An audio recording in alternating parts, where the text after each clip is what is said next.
কঠিন বর্জ্য থেকে তৈরি হওয়া পোশাক পরে র্যাম্প মাতালেন নির্মল সাথীরা।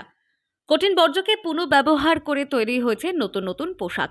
আর সেই পোশাক পরেই র্যাম্প ওয়াক নির্মল সাথী বন্ধুদের। ক্যাটওয়াকের মাধ্যমে বস্ত্র প্রদর্শনী করে পরিবেশকে বাঁচানোর বার্তা দিলেন তারা। তাদের প্রতিদিনের কাজ সকাল হলেই বাড়ি বাড়ি গিয়ে ময়লা আবর্জনা তথা বর্জ্যগুলি সংগ্রহ করে নির্দিষ্ট ডাম্পিং স্টেশনে পৌঁছে দেওয়া। সমাজ তাদেরকে ময়লাওয়ালি নামে আখ্যা দিলেও আদতে নোংরা আবর্জনাগুলি পরিষ্কার করে তারাই সমাজকে আবর্জনা মুক্ত রাখেন। সেই কাজের সঙ্গে এবার এক নতুন দায়িত্ব কাঁধে তুলে নেন তারা। কঠিন বর্জ্যকে পুনঃব্যবহার করে যে বস্ত্র তৈরি করা যায় সেই নজরে সৃষ্টি করে দেখালেন বসিরহাট পৌরসভার নির্মল সাথীরা। আমাদের যে মেয়েরা হেঁটেছে ম্যাক্সিমামই কিন্তু এজ হয়ে গেছে।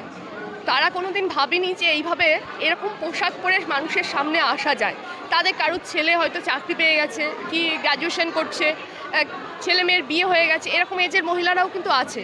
তো সেই জায়গা থেকে মেয়েদের মনের জোরটা বাড়ানো, এটা তার একটা রাস্তা আমার মনে হয়েছে। আর আমরা তো আমাদের মেয়েরা বাড়ি বাড়ি যে নির্মল সাথীরা যখন প্রথম আমরা নোংরা কালেকশন করা শুরু করি, খুব একটা ভালো ফিডব্যাক এরা পায়নি। সত্যি কথা বলতে খুব খারাপ ব্যবহারই মানুষের কাছ থেকে পেয়েছিল।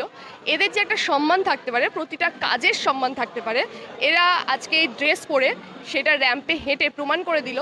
এবং সেই বস্ত্রগুলিকে মানুষের সামনে তুলে ধরতে বসিরহাট পৌরসভার সলিড ওয়েস্ট ম্যানেজমেন্টের সকল কর্মীদের উদ্যোগে অভিনব ফ্যাশন শোয়ের আয়োজন করা হলো বসিরহাট টাউন হলে।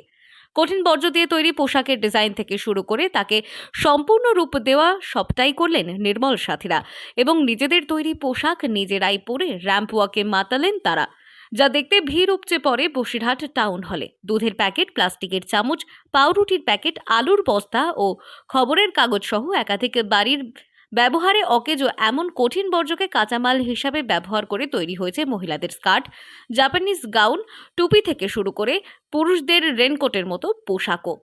আমরা যেটা ওয়েস্ট বলি, আজকে কিন্তু আমাদের কাছে ওয়েস্ট বলে জিনিসটা নেই। আমরা প্রত্যেকটা ওয়েস্ট দিয়ে কিছু কিছু জিনিস বানিয়েছি। আজকে যে ড্রেসগুলো আমরা তৈরি করেছি প্রত্যেকটা সাথী, সেটা কিন্তু ওয়েস্টেরই একটা ভাগ দেখালাম যে এগুলোকে ওয়েস্টের বলা যাচ্ছে না।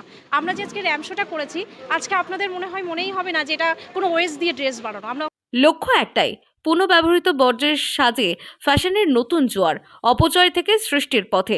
যে ফ্যাশন শোকে নামকরণ করা হয় ওয়েস্ট টু ওয়ান্ডার। বিষয়টি নিয়ে বসিরহাট পৌরসভার চেয়ারম্যান অদিতি মিত্র রায়চৌধুরী বলেন, যারা আজ র্যাম্পে হাঁটলেন তাদের মধ্যে অধিকাংশ মহিলাদেরই বয়স হয়ে গিয়েছে। তারা কোনোদিনও ভাবেননি এ ধরনের পোশাক পরে র্যাম্পে হাঁটা যায়। আবর্জনা সংগ্রহের কাজ করেও সমাজের মধ্যে যাতে নিজেদের পরিচিতি বাড়ানো যায়, এই র্যাম্প ওয়াকের মাধ্যমে সেই বার্তাই দিলেন নির্মল সাথীর মহিলারা।